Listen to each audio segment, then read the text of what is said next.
Today, Pakistan is spending approximately 200 billion rupees more on security-related expenditure than it would have if we had not joined the war on terror.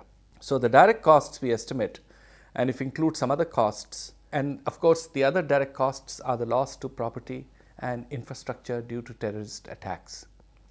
And our estimate is that that probably aggregates to about 20 billion.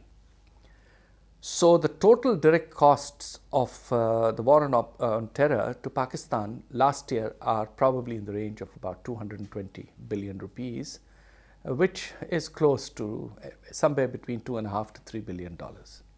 Turning to the indirect costs, in net terms, it is our view that the costs turned substantially more than the benefits after, say, 2006 onwards. In fact, there has been an exodus of industry out of Khyber Pakhtunkhwa. And our estimate is that that cost last year, due to the decline in the growth of the local economies of Khyber Pakhtunkhwa and FATA, is about 65 billion rupees.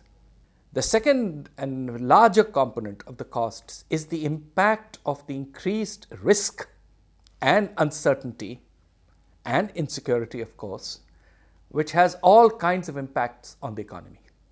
And these are indirect impacts. The first and the largest impact is the impact on private investment and the impact on the stock market. We have been very cautious and very conservative in our estimates. They could be in excess of 600 billion rupees. The impact on private investment and capitalization of the stock market combined, we estimate, would add up all these costs, impact in tourism, impact in the local economies. All this adds up to close to 700 billion rupees. So your total cost is about 920 billion rupees.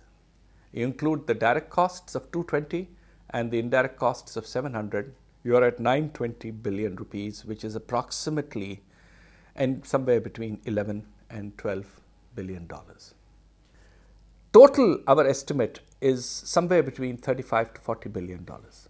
The government's estimate is much higher. Government's estimate is, since 2004-05, the government has estimated the cost at $57 billion.